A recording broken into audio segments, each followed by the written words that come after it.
drunk me likes getting sober me in moral debt, right? Like, I think that's the best way I can possibly put it. Drunk me gets sober me into moral debt. I get it. And when I'm sober, I have to work back to pay back that debt. Now, it's nothing huge, but I might be a bit more of a cunt than normal, right? So say like... no, you definitely will. If you're getting drunk, you're going to... Yeah. Yeah, so...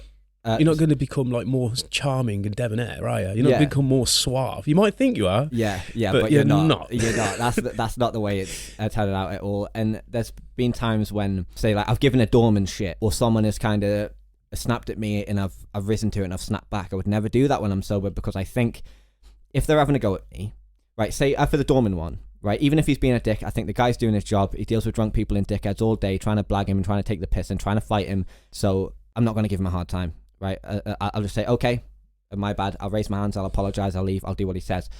And when I'm drunk, so why do you think you talk to me like that? Why is he being a wanker to me? Like I'm the center of the fucking universe. And it's the same if somebody gave me a hard time normally. Say I was walking down the street, I would think like that guy's going through some shit, and I'd probably talk to him like, "Are you okay, bro?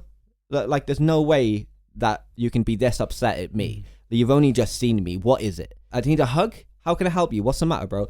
If I was drunk, but fucking come on, you cunt. Blah, blah. Let's go punch each other where our brains are. So one of us might have to spend the rest of our life in a cage, and one of us might die. Mm-hmm.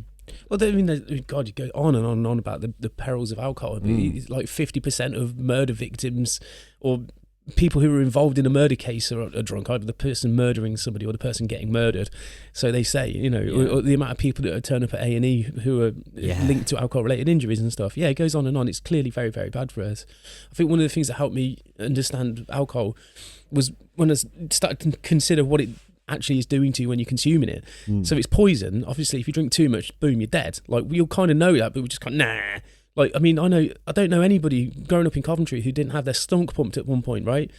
I mean, I know a friend of my wife's, like, her daughter was, like, found unconscious at a party, and, like, she had to rush to hospital and had her stomach pumped, and I'm like, well, yeah, if she hadn't been found in time, she would have just died. And, all these little, you go, oh, well, it doesn't stop you drinking. It's so socially acceptable.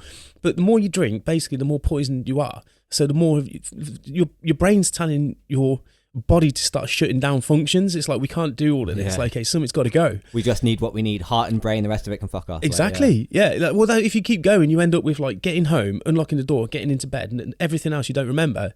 It's because it's all been, your mind and your body can't deal with it all.